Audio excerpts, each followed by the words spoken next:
Hello students, welcome again to my channel. कैसे हैं आप लोग? I hope all of you are good. मेरा नाम अखंड प्रताप सिंह है और आज के इस वीडियो में हम लोग बात करने जा रहे हैं क्लास 12th के सेकेंड टर्म का सेकेंड चैप्टर वेव ऑप्टिक्स के बारे में।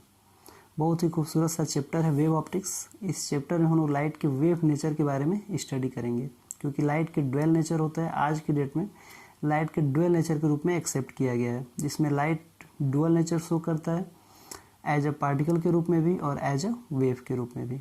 तो इस चैप्टर में हम लोग लाइट के वेव नेचर के बारे में पढ़ेंगे, ठीक है। लेकिन आज के इस वीडियो में हम लोग कुछ लाइट की हिस्टोरिकल चीज़ों के बारे में पढ़ेंगे, जो कि बहुत ही इंटरेस्टिंग है कि कब कौन कौन से साइंटिस्ट अपना क्या क्या व्यू रखे थे लाइट के ऊपर, ठीक है। तो आइए स्टार्ट करते हैं। तो सबसे पहले जो फादर ऑफ फिजिक्स थे न्यूटन साहब, उनका सबसे पहले लाइट को लेकर एक थियरी आया था जिसका नाम था न्यूटन्स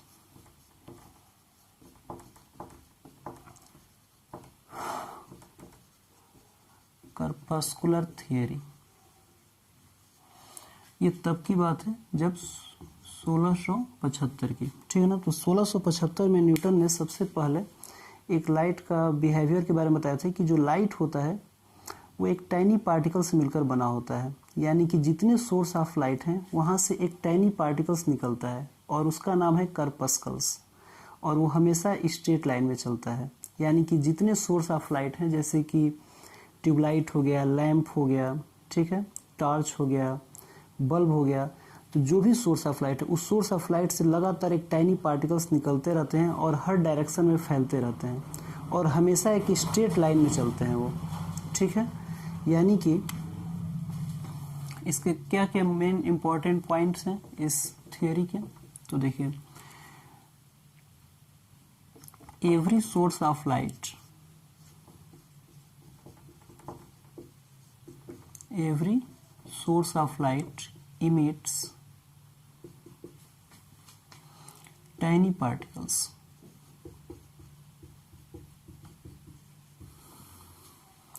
called corpuscles. इन corpuscles का क्या नेचर होता है? तो ये जो corpuscles होते हैं इनका नेचर होता है, उन्होंने बताया था कि ये रिजिड होते हैं, इलास्टिक होते हैं और ये डिफरेंट शेप एंड साइज के होते हैं। डिफरेंट शेप एंड साइज, ठीक है। और उनका जो सबसे मेन इंपॉर्टेंट प्रॉपर्टी था कि ये मासलेस होते हैं। क्या होते हैं? मासलेस। तो मासलेस क्यों होते हैं? तो मासलेस इसलिए होते हैं क्योंकि अगर कोई भी सोर्स ऑफ लाइट है वहाँ से अगर जलाया जाएगा तो वहाँ से कोई भी सोर्स ऑफ लाइट से जब पार्टिकल्स आके जब किसी बॉडी पे अगर पड़ेंगे और उनका अगर कोई भी अगर मास होगा और उनका वेलोसिटी भी होता है, वेलोसिटी स्पीड ऑफ लाइट का आप लोगों को पता है 3 × 10⁸ होता है वैक्यूम या एयर में। तो उस वेलोसिटी और कुछ मास होगा तो उनका मोमेंटम बहुत ज़्यादा होगा। तो जब मोमेंटम ज़्यादा होगा तो किसी भी बॉडी पर जब वो पड़ेंगे तो बहुत ज़्यादा अफेक्ट डालेंगे, मतलब कि चोट क्रिएट करेंगे। यानी कि सिर पे गिरेंगे तो सिर फूट सकता है, ठीक है ना, जब बहुत ज़्यादा अमाउंट में अगर पड़ेंगे तो, ठीक है। तो इसलिए न्यूटन्स ने बताया कि वो मासलेस होते हैं, ठीक है, और इलास्टिक और रिजिड होते हैं और अलग अलग शेप और साइज के होते हैं। जैसे कि अलग अलग जो कलर्स होते हैं उन सभी कलर का अलग अलग शेप और साइज के कर्पस्कल्स होते हैं, ठीक है। इसके बाद उन्होंने बताया कि ये हमेशा स्ट्रेट लाइन में ट्रैवल करते हैं, मतलब कि जो कर्पस्कल्स हैं travel always in straight line, straight line। तो ये हमेशा स्ट्रेट लाइन में ट्रैवल करते हैं और अलग अलग स्पीड से ट्रैवल करते हैं। अलग अलग मीडियम में इनका स्पीड भी अलग अलग होता है, ठीक है ना। Straight line with different speed in different medium.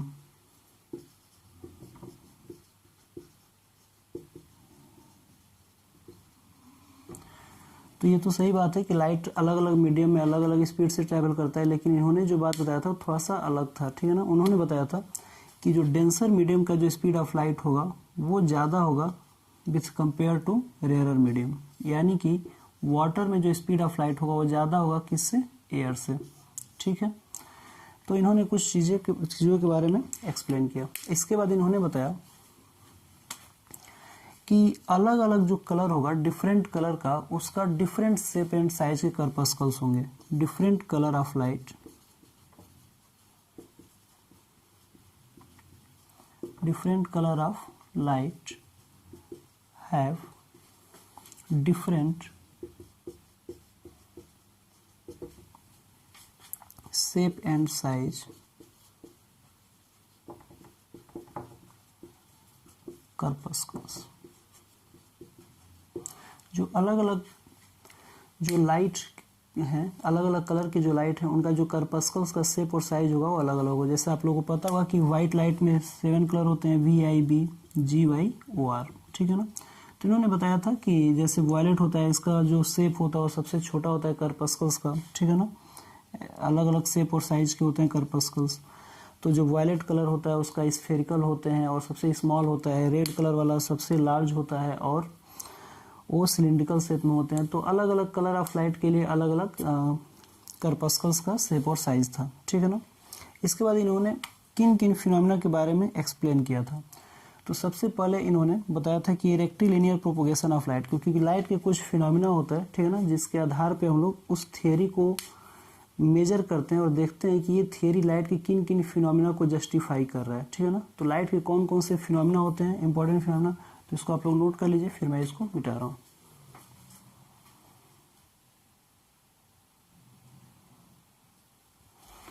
Okay, तो लाइट के कुछ फिनोमिना होते हैं, जैसे कि रेक्टिलिनियर प्रोपोगेशन ऑफ लाइट,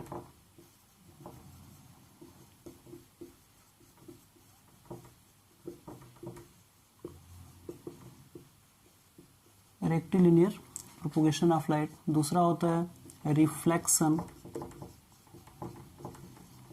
तीसरा होता है रिफ्रैक्शन, इसके बाद होता है इंटरफियरेंस, इसके बाद होता है डिफ्रैक्शन, इसके बाद होता है पोलराइजेशन। तो ये लाइट के कुछ फिनोमिना है, ठीक है, जिसके बारे में हम लोग देखते हैं और कोई भी अगर थियरी आता है तो इन्हीं सब पैटर्न को हम लोग देखते हैं और ये जस्टिफाई करते हैं कि कौन सा थियरी जो है वो लाइट के इन सभी फिनोमिना को जस्टिफाई कर रहा है। तो न्यूटन साहब का जो कर्पस्कल्स थियरी था, ये लाइट के 3 फिनोमिना को जस्टिफाई किया, मतलब कि इन 3 फिनोमिना के बारे में एक्सप्लेन किया। कौन कौन से फिनोमिना था वो, रेक्टिलिनियर प्रोपोगेशन ऑफ लाइट, दूसरा था रिफ्लेक्शन और तीसरा है हमारा रिफ्रैक्शन। लेकिन इसके बाद ये जो 3 फिनोमिना था, इसके बारे में न्यूटन साहब की ये थियरी एक्सप्लेन करने के लिए फेल हो गया। ठीक है, तो उसके बाद फिर हम लोग हाइगेंस के प्रिंसिपल को समझेंगे और हाइगेंस का जो प्रिंसिपल था वो लगभग सभी थियरी को एक्सप्लेन किया एक्सेप्ट पोलराइजेशन। पोलराइजेशन को छोड़कर हाइगेंस ने सभी थियरी को एक्सप्लेन किया। ठीक है ना, जो कि हाइगेंस ने सबसे पहले बताया था कि जो लाइट होता है वो पार्टिकल के रूप में नहीं ट्रैवल करता है, वो एक वेव के रूप में ट्रैवल करता है। ठीक है, तो पहले हम लोग इस थियरी को समझ लेते हैं कि कैसे न्यूटन साहब का ये तीनों थियरी को एक्सप्लेन किया था। तो रेक्टिलिनियर प्रोपोगेशन ऑफ लाइट का मतलब ये होता है कि जो लाइट होता है वो हमेशा एक स्ट्रेट लाइन में चलता है। तो मैंने अभी बताया आप लोगों को कि न्यूटन साहब ने बताया था कि जो टाइनी पार्टिकल्स हैं, कर्पस्कल्स हैं, वो हमेशा स्ट्रेट लाइन में चलते हैं, यानी कि उन्होंने रेक्टिलिनियर प्रोपोगेशन ऑफ लाइट की बात कही थी। दूसरा रिफ्लेक्शन के बारे में बताया था। तो रिफ्लेक्शन का मतलब यह है कि जैसे मान लीजिए कि अगर कोई भी टाइनी पार्टिकल्स हैं और वो अगर इलास्टिक हैं तो किसी भी बॉडी पे जब वो कोलाइड करेंगे तो फिर वो रिफ्लेक्ट होंगे ही, क्योंकि कोई भी पार्टिकल जहाँ पे पड़ेगा वहाँ पे वो रिफ्लेक्ट होता है। और इसका जो रिफ्लेक्शन होगा नॉर्मल के साथ I=R को फॉलो करेगा, यानी कि ये लॉ ऑफ रिफ्लेक्शन को फॉलो करता था। दूसरा था रिफ्रैक्शन।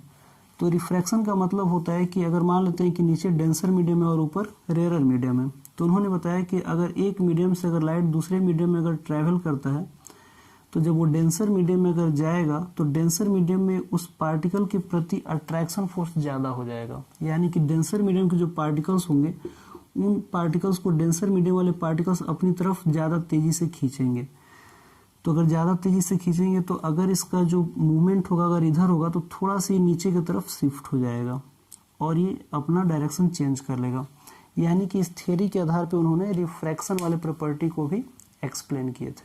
ठीक है, लेकिन इसके बाद की जो फिनोमिना इंटरफेरेंस और डिफ्रैक्शन, इन दोनों फिनोमिना को न्यूटन साहब एक्सप्लेन करने से चूक गए। ठीक है, तो फिर लेकिन उन्हीं के समकालीन एक और साइंटिस्ट थे जिनका नाम था हाइगेंस। ठीक है ना, तो हाइगेंस ने 1678 में, इनका जो थ्योरी था वो 1675 में आया था और हाइगेंस ने 1678 में बताए थे कि जो लाइट होता है वो पार्टिकल की तरह बिहेव नहीं करता है, वो एक वेव के रूप में बिहेव करता है।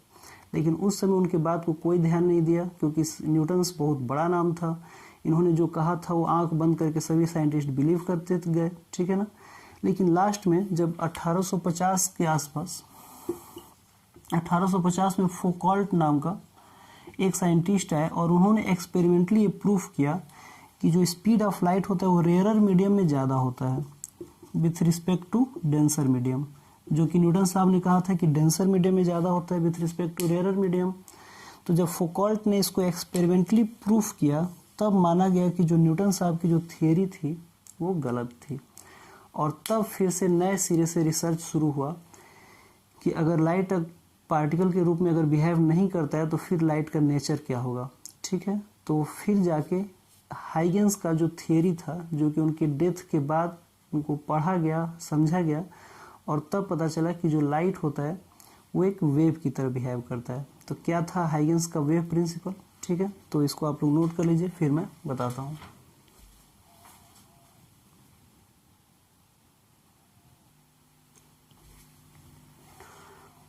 तो जब न्यूटन साहब की थियरी फेल हो गई, ठीक है, तो फिर हम लोगों ने नहीं, साइंटिस्टों ने फिर से एक नए तरीके से रिसर्च शुरू किया और फिर उन्होंने हाइगेंस की बुक को पढ़ना शुरू किया जिसमें उन्होंने एक्सप्लेन किया था कि जो लाइट होता है वो पार्टिकल की तरह नहीं एक वेव की तरह बिहेव करता है। ठीक है ना, यानी कि Huygens wave theory, Huygens wave theory, इन्होंने न्यूटन साहब के 2-3 साल बाद यानी कि 1678 में ही ये अपनी थियरी दे दिए थे। लेकिन उस समय इनकी बातों पे कोई बिलीव नहीं किया था क्योंकि उस समय न्यूटन साहब की थियरी आई थी और सभी लोग न्यूटन साहब पे आंख बंद करके बिलीव करते थे क्योंकि न्यूटन बहुत बड़ा नाम था, उनके ऊपर कोई भी शक नहीं कर सकता था। ठीक है ना, तो क्या बताया था हाइगेंस ने, तो हाइगेंस ने बताया था कि जो लाइट होता है वो बिहेव करता है एक वेव के रूप में, मतलब कि light is a mechanical wave. उन्होंने बताया था कि जो लाइट होता है वो एक मैकेनिकल वेव होता है। ठीक है ना, लेकिन इसमें भी कई सारी चीजें थी। ठीक है ना, तो सभी चीजों के बारे में हम लोग समझते हैं क्योंकि मैकेनिकल जो वेव होता है ये 2 तरह का होता है, एक होता है ट्रांसवर्स वेव और दूसरा होता है लॉन्गिट्यूडिनल वेव। तो उन्होंने बताया था कि जो लाइट होता है मैकेनिकल वेव होता है और मैकेनिकल वेव का लॉन्गिट्यूडिनल वेव का टाइप होता है, यानी कि जो लाइट है वो एक लॉन्गिट्यूडिनल वेव की तरह बिहेव करता है। ठीक है, लेकिन चाहे कोई भी वेव हो मैकेनिकल वेव में, चाहे वो ट्रांसवर्स वेव हो या फिर लॉन्गिट्यूडिनल वेव हो, दोनों को ट्रैवल करने के लिए हमें एक मीडियम की आवश्यकता पड़ती है। मतलब without medium wave can not be travel if that wave is mechanical wave. तो इन्होंने बताया कि पूरे यूनिवर्स में एक मीडियम है जिसका नाम है ल्यूमिनिफेरस ईथर। ठीक है ना, अब ये ल्यूमिनिफेरस ईथर क्या है, तो उन्होंने एक कॉन्सेप्ट दिया ईथर का और उन्होंने बताया था कि पूरे यूनिवर्स में एक ईथर नाम का एक मीडियम है। ठीक है ना, और इस मीडियम का नेचर क्या है, तो इस मीडियम का जो नेचर है ये हाईली इलास्टिक मीडियम है, इलास्टिक मीडियम है एंड वेरी डाइल्यूट और बहुत ही डाइल्यूट है। क्यों, क्योंकि उन्होंने एक फार्मूला दिया था, उन्होंने नहीं दिया था, एक फार्मूला होता है कि किसी भी लॉन्गिट्यूडिनल वेव का आप लोग क्लास 11 में पढ़े हुए वेव में कि जो वेव का जो वेलोसिटी होता है वो डिपेंड करता है इलास्टिसिटी अपॉन डेंसिटी पे। ठीक है ना, तो उन्होंने इसके आधार पे कहा था कि जो स्पीड ऑफ लाइट होता है वो बहुत ही ज़्यादा होता है, यानी कि उस मीडियम का जो इलास्टिसिटी होता होगा वो बहुत ज़्यादा होता होगा और डेंसिटी बहुत ही क्या होता होगा, कम होता होगा। तो इसके आधार पे इन्होंने बताया था कि जो ईथर मीडियम होता है वो हाईली इलास्टिक मीडियम होता है और बहुत ही डाइल्यूट होता है, मतलब कि उसकी डेंसिटी बहुत ही कम होती है। और फिर उन्होंने बताया था कि सभी जो लाइट होते हैं वो एक वेव के रूप में ट्रैवल करते हैं। हालांकि बाद में इसको जब फ्रेस्नेल और यंग ने एक्सपेरिमेंट किया, ठीक है ना, तो उन्होंने बता दिया कि जो लाइट होता है वो लॉन्गिट्यूडनल वेव नहीं होता है, वो ट्रांसवर्स वेव होता है। और ये किसने बताया था, यंग्स ने और फ्रेस्नेल ने एक्सपेरिमेंट के द्वारा बताया था कि जो लाइट होता है वो ट्रांसवर्स नेचर होता है, ठीक है ना। हालांकि बाद में मैक्सवेल आए, ठीक है ना, और मैक्सवेल ने बताया कि जो लाइट होता है वो एक अलग तरह का वेव है, ठीक है ना। वेव तो है लेकिन उस वेव मैकेनिकल वेव नहीं है, वो इलेक्ट्रोमैग्नेटिक वेव है। और ये कौन बताया था, मैक्सवेल ने बताया था, ठीक है। तो मैक्सवेल आया और उन्होंने बताया कि जो लाइट होता है वो इलेक्ट्रोमैग्नेटिक वेव की तरह बिहेव करता है, इलेक्ट्रोमैग्नेटिक वेव।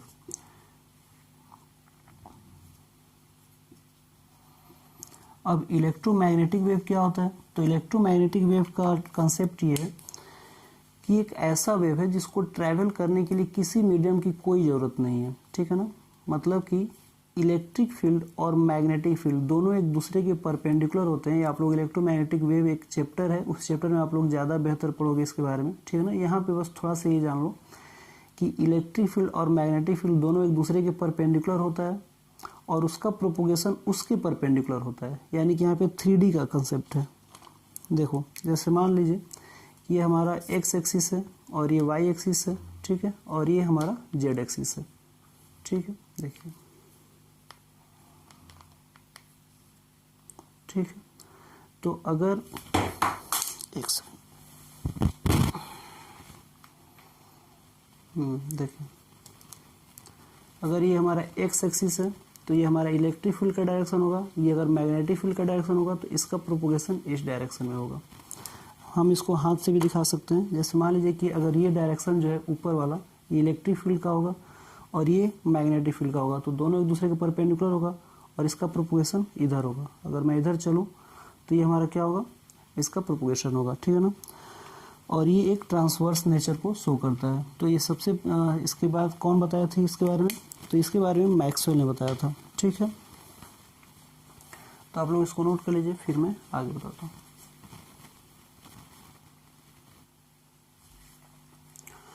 इसके बाद प्लैंक्स का कॉन्सेप्ट है, ठीक है ना। तो सबसे पहले हम लोग स्टार्टिंग से बात देख लेते हैं कि सबसे पहले न्यूटन्स का कर्पस्कुलर थ्योरी आया था, ठीक है।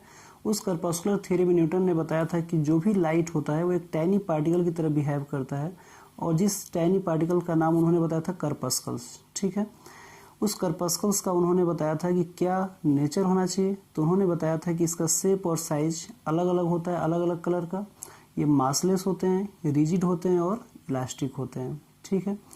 इसके बाद न्यूटन्स की जो थियरी थी वो दो कंसेप्ट को फॉलो किया था, पहला रिफ्लेक्शन को और रिफ्रैक्शन को, ठीक है ना। हालांकि उन्होंने रेक्टिलिनियर प्रोपोगेशन ऑफ लाइट के भी बारे में बताया था, लेकिन उनकी जो थियरी थी वो इंटरफेरेंस और डिफ्रैक्शन और पोलराइजेशन को एक्सप्लेन करने में नाकाम हो गया।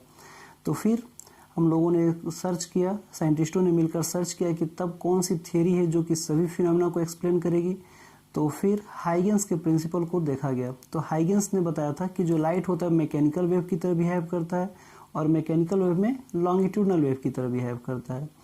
लेकिन उन्होंने एक कंसेप्ट को छोड़ के बाकी सभी फिनोमेना को एक्सप्लेन किए थे। वो कौन कौन से फिनोमेना था जिसको हाइगेंस ने एक्सप्लेन किए थे, तो रेक्टिलिनियर प्रोपोगेशन ऑफ लाइट के बारे में बताए थे, रिफ्लेक्शन के बारे में बताए थे, रिफ्रैक्शन के बारे में बताए थे, इंटरफेरेंस के बारे में बताए थे और डिफ्रैक्शन के बारे में भी बताए थे। सिर्फ एक नेचर को नहीं बताए थे जिसका नाम है पोलराइजेशन, क्योंकि जो पोलराइजेशन होता है वो इलेक्ट्रोमैग्नेटिक वेव का नेचर होता है। और इस इलेक्ट्रोमैग्नेटिक वेव के बारे में कौन आके बताया था, मैक्सवेल ने बताया था। और उन्होंने बताया था कि जो इलेक्ट्रिक फील्ड और मैग्नेटिक फील्ड है वो एक दूसरे के परपेंडिकुलर होता है और उनका प्रोपोगेशन उन दोनों के परपेंडिकुलर होता है, ठीक है। और उसका नेचर ट्रांसवर्स नेचर होता है, ठीक है ना। और इलेक्ट्रोमैग्नेटिक वेव को चलने के लिए किसी मीडियम की आवश्यकता नहीं पड़ती है, इसीलिए सन से अर्थ तक लाइट खूब आराम से चला आता है इलेक्ट्रोमैग्नेटिक वेव के रूप में। ठीक है, तो इसके बाद फिर से प्लैंक्स आए, ठीक है ना, और उन्होंने न्यूटन की तरह ही एक और कॉन्सेप्ट बताया।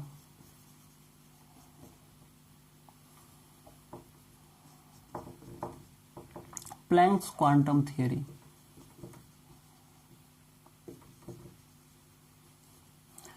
अब प्लैंक्स एक बहुत बड़े साइंटिस्ट का नाम है जिनका बहुत ज़्यादा योगदान है फिजिक्स में, ठीक है ना, और इन्होंने पूरा एक ब्रांच है फिजिक्स का जिसमें हम लोग क्वांटम थियरी पढ़ते हैं, और उस क्वांटम थियरी में प्लैंक्स का बहुत बड़ा योगदान है, ठीक है ना।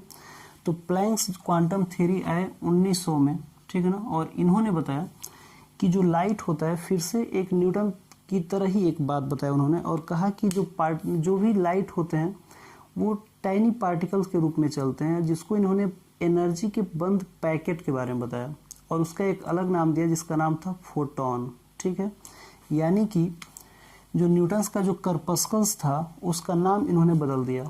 इन्होंने बताया कि वो एक फोटॉन होते हैं, और फोटॉन क्या होते हैं? एनर्जी के एक बंद पैकेट होते हैं, ठीक है ना। और इसके बारे में इन्होंने बताया 1900 में, ठीक है ना। यानी कि जो फोटॉन होते हैं उन्होंने बताया कि जब ये चलते हैं तो एक रे के रूप में चलते हैं, और जब जिस दीवार पे ये कोलाइड करते हैं उस दीवार पे अपना एनर्जी उस पैकेट से बाहर निकाल देते हैं और चारों तरफ उजाला फैला देते हैं। जैसे आप लोग कलर बैलून का आप लोग एग्जाम्पल से इस चीज़ को समझ सकते हो बेहतर तरीके से, कि जैसे कलर बैलून होता है तो होली में जब कलर बैलून आप लोग फेंकते हो, जैसे कि बैलून में जब कलर भर के, तो जब वो चलता है तो एक रे के रूप में दिखाई देता है, लेकिन जिसके शरीर पे पड़ता है वहाँ पे पूरा कलर फैला देता है। वैसे ही टॉर्च जब को जलाया जाता है तो जब टॉर्च जब चलेगा तो एकदम स्ट्रेट लाइन में चलेगा, यानी कि वो एक स्ट्रेट लाइन में दिखाई देगा, लेकिन जिस सरफेस पे पड़ेगा उस सरफेस पे वो उजाला क्रिएट कर देता है। तो उसी तरह का कुछ कंसेप्ट था प्लैंक्स का, जिन्होंने बताया था कि जो लाइट होता है वो एक टाइनी पार्टिकल के रूप में ट्रैवल करता है जिसका नाम फोटॉन होता है, ठीक है ना। और इन्होंने एक इक्वेशन भी दिया था कि E = h², ठीक है ना, जहाँ पे h जो है इसको हम लोग प्लैंक्स कांस्टेंट कहते हैं, प्लैंक्स कांस्टेंट, और इसकी वैल्यू जो होता है 6.6 × 10⁻34 जूल सेकेंड होता है, ठीक है ना। तो किसी भी लाइट का जो लाइट पल्स है उसकी जो एनर्जी होती है उसके बारे में इन्होंने बताया था कि E = h² के बराबर होता है। न्यू यहाँ पे फ्रीक्वेंसी है, ठीक है, न्यू यहाँ पे क्या है? फ्रीक्वेंसी है। तो किसी भी लाइट पल्स का, एक लाइट पल्स की कितनी एनर्जी होगी वो डिपेंड करेगा कि उस लाइट का फ्रीक्वेंसी कितना है। उस लाइट की फ्रीक्वेंसी में अगर हम लोग प्लैंक्स कांस्टेंट से अगर मल्टीप्लाई कर देंगे तो हमें क्या मिल जाएगा? एनर्जी मिल जाएगा, ठीक है ना। तो ये प्लैंक्स थे, ठीक है ना। इसके बाद ठीक 5 साल बाद 1905 में अल्बर्ट आइंस्टीन इसी थियरी का यूज करके, ठीक है ना, फोटो इलेक्ट्रिक इफेक्ट के बारे में बताया था। फोटो इलेक्ट्रिक इफेक्ट, और जो न्यूटन साहब जो सबसे पहले बता के चले गए थे 1675 में कि जो लाइट होता है एक पार्टिकल की तरह बिहेव करता है, उस चीज़ को अल्बर्ट आइंस्टीन 1905 में दोबारा अपने एक एक्सपेरिमेंट के द्वारा जस्टिफाई किए कि जो बात न्यूटन साहब ने 1675 में बताया था वो बात भी सही है, ठीक है। कैसे सही है? क्योंकि उन्होंने बताया कि अगर एक मेटल का अगर एक प्लेट ले लें, ठीक है ना, मेटल का प्लेट, इस मेटल के प्लेट पे अगर सुटेबल फ्रीक्वेंसी का लाइट अगर गिरे, क्यों सुटेबल फ्रीक्वेंसी की लाइट की बात कर रहे हैं? क्योंकि जो आइंस्टीन थे वो प्लैंक्स की इस थियरी का यूज किए, क्योंकि प्लैंक्स ने बताया था कि जो एनर्जी होता है लाइट का वो सिर्फ किस पे डिपेंड करता है? फ्रीक्वेंसी पे। यानी कि अगर फ्रीक्वेंसी को अगर हम बढ़ाते जाएंगे तो जाहिर सी बात है उसकी एनर्जी क्या होती जाएगी? बढ़ती जाएगी। तो उन्होंने बताया था कि एक सुटेबल फ्रीक्वेंसी का अगर लाइट को अगर किसी मेटल के प्लेट पर गिराते हैं तो इस मेटल के प्लेट से एक इलेक्ट्रॉन को बाहर निकालने की क्षमता होता है किसी भी लाइट के पास। ये बहुत ही इंटरेस्टिंग चीज़ था। इसके द्वारा प्रूफ हो गया कि जो लाइट है वो पार्टिकल की तरह बिहेव करता है, ठीक है। यानी कि एक इलेक्ट्रॉन कैसे किसी प्लेट से बाहर निकल सकता है, यानी कि उसको धक्का दिया गया है, और धक्का देने का मतलब ये है कि उसके पास कोई ना कोई ऐसा चीज़ है जो मोमेंटम है जिसके पास, और जिसके पास मोमेंटम है, क्योंकि बिना मोमेंटम का किसी को चोट नहीं पहुंचाया जा सकता है, और जब मोमेंटम के द्वारा किसी को जब चोट पहुंचाया जाएगा तो ही वो पार्टिकल वहां से अपना जगह छोड़ के बाहर आएगा। ठीक है, यानी कि ये प्रॉपर्टी सिर्फ और सिर्फ पार्टिकल्स के पास ही हो सकते हैं जिसके पास क्या हो, मास हो, क्योंकि anything which occupy space and have something mass is known as matter. ठीक है ना। तो आइंस्टीन के इस एक्सपेरिमेंट ने प्रूफ कर दिया कि जो लाइट है वो पार्टिकल की तरह बिहेव करता है, और जो हाइगेंस का प्रिंसिपल था वो प्रूफ किया था कि जो लाइट है वो वेव की तरह बिहेव करता है। तो फिर सभी साइंटिस्टों में कन्फ्यूजन हुआ कि तब लाइट एक्चुअल में है क्या, पार्टिकल है कि वेव है। तो फिर लास्ट में डी ब्रोगली आए, ठीक है ना, और उन्होंने अपने एक्सपेरिमेंट और अपने थियरी के आधार पे ये प्रूफ किया और ये बताया कि जो लाइट होता है वो डुअल नेचर शो करता है, यानी कि लाइट के पास वेव का भी नेचर होता है और पार्टिकल का भी नेचर होता है। ठीक है, तो ये कुछ हिस्टोरिक चीज़ें थी लाइट के बारे में जो कि आप लोगों को जान के अच्छा लगा होगा। और अब हम लोग टॉपिक वाइज इस चैप्टर को पढ़ेंगे, जिसमें हम लोग सबसे पहले हाइगेंस प्रिंसिपल से शुरू करेंगे, फिर हम लोग यंग्स डबल स्लिट एक्सपेरिमेंट के बारे में बात करेंगे, और फिर डिफ्रैक्शन के बारे में बात करेंगे। और इस साल 2022 के सिलेबस में मात्र यही 3-4 टॉपिक हैं, क्योंकि इसके बाद जो पोलराइजेशन ऑफ लाइट वगैरह है उसको सिलेबस से हटा दिया है। तो जहाँ तक आप लोगों का सिलेबस में होगा मैं आप लोगों को बताता चलूँगा और पढ़ाता चलूँगा। आज के इस क्लास में इतना ही। Thank you very much. जय हिंद।